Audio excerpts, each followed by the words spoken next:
My best friend broke up with his fiancée after she accused us of cheating and demanded he choose her over me. Now I feel guilty for causing their breakup and want to put them back together. Posted by you/Pelican Dom. Hey all, so, here's the backstory. I, 23F, have been best friends with this guy we'll call Troy, 23M, since we were in 8th grade. All throughout high school, we hung out together with our other mutual best friend, Adam. The three of us spent a lot of time together and did nearly everything as a group. In high school, we experienced our fair share of losses and trauma. At one point, both Adam and Troy stayed at my house for a couple of months before college due to issues at home. This brought us closer than usual friends because we learned to lean on each other so much. Fast forward to college, and all three of us attended different schools, but we continued FaceTiming each other every other day. Leaving our families and each other was rough, and we had developed a kind of codependency in high school. Our frequent communication only reinforced that, but it was how we coped. Come sophomore year, Troy started dating his now fiancée, Emily, 22F. They got along well and made a great couple, and I was very happy for them. From the start, Troy made it clear that I was just a friend and that he shared everything with both Adam and me. As far as I knew, Emily was fine with that at the time. It wasn't uncommon for us to hear about his relationship problems and arguments. When Adam and I visited Troy and met Emily for the first time, she was very kind, although a little awkward, which was understandable. During our visits, Troy would often ignore her to hang out with us exclusively. We pointed this out to him, but he dismissed it, saying he saw her every day, while he saw us maybe once every 6 months. I let it slide because it wasn't my place to interfere. However, I think those visits and his neglect of her started to create her bitterness toward me. Years passed, and now they're engaged. Adam was chosen as the best man, and I'm supposed to be a groomsman in the wedding. A few months ago, our best friend Adam unexpectedly committed suicide. Troy and I were, and still are, devastated. It came out of nowhere, and we blame ourselves, even though we know it's not our fault. I live alone in an apartment and expressed to Troy that I was feeling distressed and lonely, especially due to the COVID lockdown. Troy dropped everything to come live with me for a few weeks so we could process our grief together. We've both been attending therapy for grief. A week ago, Troy got a call from Emily, who said she wanted him back at their apartment because she didn't trust him being with me. She accused him of cheating on her with me and said he should be choosing her over me. Troy got upset and told her that he was grieving and she didn't understand what he was going through, but I did. It escalated to the point where Emily gave him an ultimatum: choose me or her. Troy told her it was unfair to make him choose between two important people in his life and that if she couldn't understand his need for support, maybe they weren't meant to be together. She was hurt by his response and told him she needed time to cool off and think. They hung up. Today, Emily texted me, asking if I had feelings for him. I told her no. She then called and asked if I loved him, and I said yes, but as a brother. I explained that I'd do anything for Troy. She told me that if I truly loved him, I would step back and let her have him. I told her this was a conversation she needed to have with him and that I was tired of being in the middle of it. She got angry, hung up on me, and I immediately told Troy about our conversation. Troy called her and broke up with her. I think his decision was hasty and emotional, and I'm trying to talk him out of it, but I'm not sure what else I can do. Can you all give me some advice? I feel like this is my fault for asking him to come stay with me. Edit. Hey all, it's been a few hours since I posted this, and I didn't expect to get so many responses. Thank you all for your input, it's really helped me gain some perspective. I've been told that my relationships with both Troy and Adam were detrimental to my other relationships, and I was taking steps to fix that. However, with Adam's death and the stress of COVID, all the lessons I'd been learning kind of flew out the window. That's no excuse for how I've been behaving. Troy is a dear friend, and I've been unknowingly sabotaging his relationships with other people. That's not fair to him or to the people in his life. I've also considered Emily a friend since I met her, but I haven't been a good friend to her either. Since I posted this, Troy broke down about his breakup and said he regrets breaking up with her. He texted her, and they agreed to try to talk things out in a couple of days after they've both had time to process everything. I showed Troy this thread, and he got to hear what you all were saying too, so hopefully, that helps. He and I agree that we need some space apart, so he'll stay at my apartment, and I'm staying on a coworker's couch.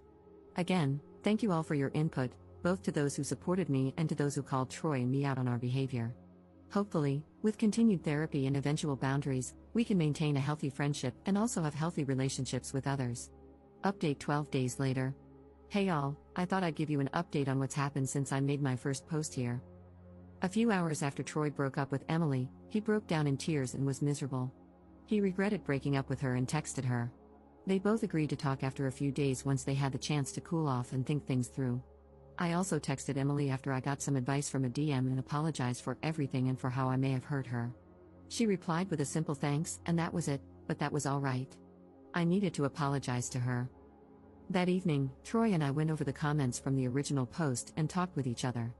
He and I agreed we needed some space, so that night I called up a coworker and asked if I could crash on their couch for a few days. They agreed, so Troy stayed at my apartment, and I went to my coworker's place. We didn't talk for 5 days to give each other space. That was really hard for me because I kept overthinking that Troy hated me and didn't want me in his life anymore. I was convinced I was going to lose him, and that made me miserable because we had just lost Adam. But that was just my anxiety speaking. After a few days, Troy called me and said he had spoken with Emily, and they were back together.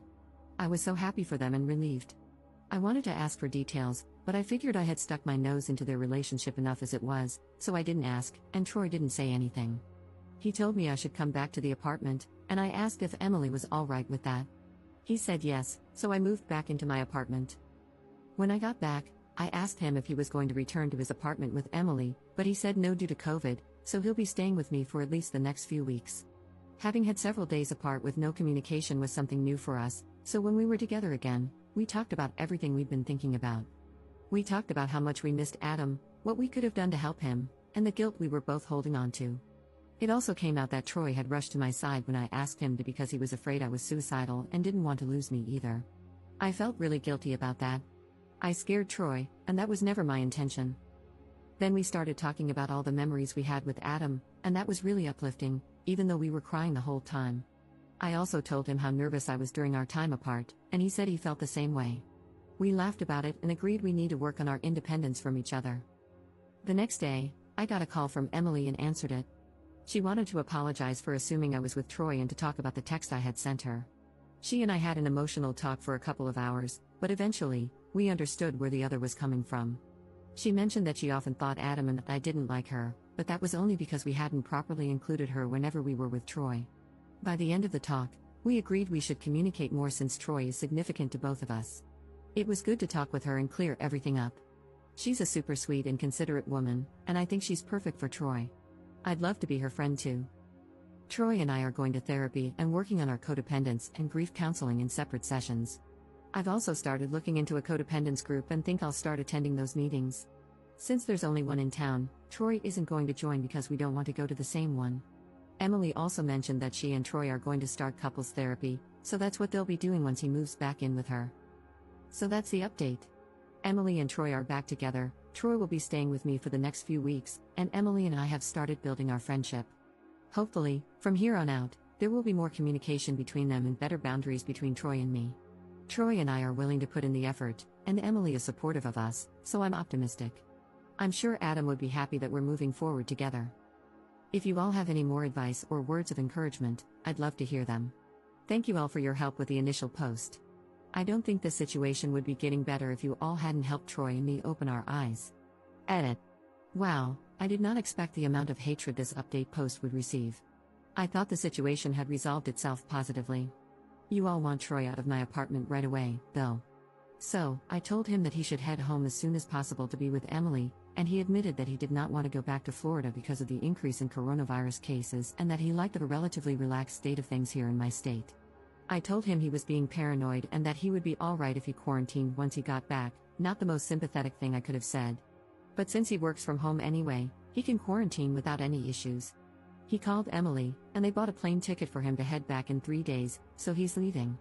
Emily is excited to have him back, and I'm glad they can be together again.